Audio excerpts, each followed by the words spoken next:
Top quality और consistent performance के लिए सिर्फ सिल्वर पंप्स। टॉप क्वालिटी और कंसिस्टेंट परफॉर्मेंस के लिए सिर्फ सिल्वर पंप्स, नाम याद रखना।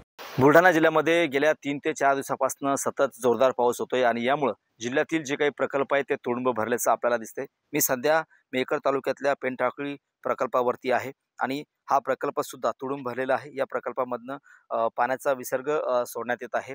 गेल्या 3-4 दिवसापासून बुलढाणा जिल्ह्यामध्ये घाटाच्या वरती मोठा जोरदार पाऊस होतोय। त्यामध्ये मेहकर असेल, सिंदखेड राजा असेल, चिखली असेल, लोणार असेल या तालुक्यामध्ये जोरदार पाऊस होतोय आणि या तालुक्यातली जी काही प्रकल्प आहेत जसं की खडकपूर्णा आहे, पेनटाकळी आहे, नंतर मन प्रकल्प आहे, सोबतच कोराडी प्रकल्प आहे। या प्रकल्पामध्ये मोठा जलसाठा निर्माण झालेला आहे। जवळपास 90% वरती हे प्रकल्प भरलेले आहे। या प्रकल्पामधनं पाण्याचा विसर्ग सोडण्यात येत आहे। नदीकाठच्या गावांना सुद्धा इशारा देण्यात आलेला आहे। पूर ची परिस्थिती जर का निर्माण झाली तर नागरिकांनी सतर्क राहावं असं आवाहन या प्रकल्पच्या प्रशासनाने या ठिकाणी दिलेलं आहे। शेतकरी वर्ग सुद्धा आनंदित झालेला आहे। भविष्यातील ज्या काही पाणीपुरवठा योजना या प्रकल्पावर अवलंबून आहेत त्या पाणीपुरवठा योजना सुद्धा या ठिकाणी आता त्यांना कुठलीही अडचण येणार नाही। ज्या गावांना पाणीपुरवठा केला जातो त्यांना कुठलीही भविष्यामध्ये अडचण येणार नाही अशी स्थिती सध्या निर्माण झालेली आहे।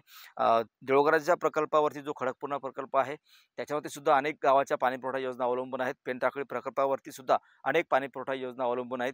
त्यांचा सुद्धा पाण्याचा प्रश्न आता भविष्यातील मिटल्यात जमा आहे। एकंदरीत पाहिलं तर सध्या जिल्ह्यातले जे काही प्रकल्प आहेत ते सध्या तुडुंब भरल्यात असल्याचं जमा झालेलं आहे। कॅमेरामन निलेश देशमुखसह गणेश सोळंकी, TV9 मराठी, बुलढाणा।